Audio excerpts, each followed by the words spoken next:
2025ஆம் வருடம் மே மாதத்திலே குரு பெயர்ச்சி பூஜை நடைபெற்று முடிந்திருக்கின்றது. தற்பொழுது செப்டம்பர் மாதம்.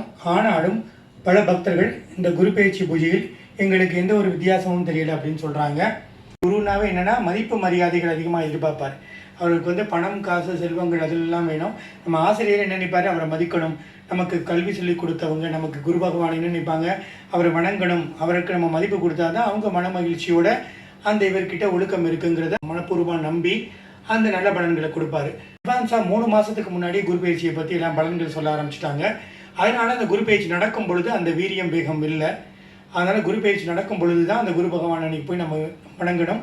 குரு பயிற்சி முடிஞ்ச ஒரு வாரம் முன்ன பின்ன போய் கூட அவரை வணங்கலாம். தொடர்ந்து வியாழந்தோறும் குரு பகவானை வணங்கலாம், பிரம்மாவை வணங்கலாம், குபேர பகவானை வணங்கலாம். தொடர்ந்து நம்ம வணங்க நமக்கு குருவோட அருள் பரிபூர்ணமாக கிடைக்கும். வியாழக்கிழமை அதுவும் காலையில் 6 to 7, மத்தியானம் 1 to 2, இரவு 8 to 9 குரு ஓரை.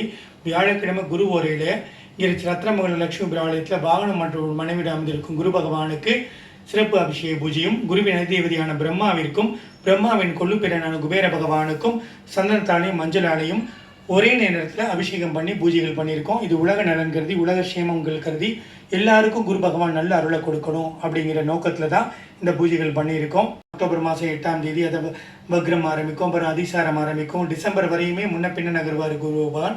இந்த குரு பகவான் முன்ன பின்ன நகர்னால என்ன பண்ணணும், என்ன ஆகுன்னு கேட்டிங்கன்னா, யாருக்கு ஓரளவு பலன் நடக்கும் இதுவரையும் அப்படிங்கிறவங்களுக்கு நல்ல பலன் கிடைக்கும். நல்ல பலன்கள் எதிர்பார்க்குறவங்களுக்கு ஓரளவுக்கு நார்மலான பலன் கிடைக்கும். இந்த 2 மாதம் முன்ன பின்ன நல்ல பலன்களையும் நார்மலான பலன்களையும் முன்ன பின்ன கிடைக்கும். இதனால் என்ன நமக்கு உணர முடியும் கேட்டிங்கன்னா, 12 ராசிகளுக்கும் ஏதாவது நல்ல விஷயங்கள் நடக்கும் அப்படிங்கிற உணர முடியுது. இந்த அதிசாரம் பக்ரகங்களில் நல்ல பலன்களை குரு பகவான் கொடுக்கணும். இப்போ நடந்து மாறி இருக்க அந்த குரு பயிற்சி மூலம் எல்லாருக்குமே குரு பகவான் நல்ல பலன்களை இன்னுமே அதிகமாக கொடுக்கணும்.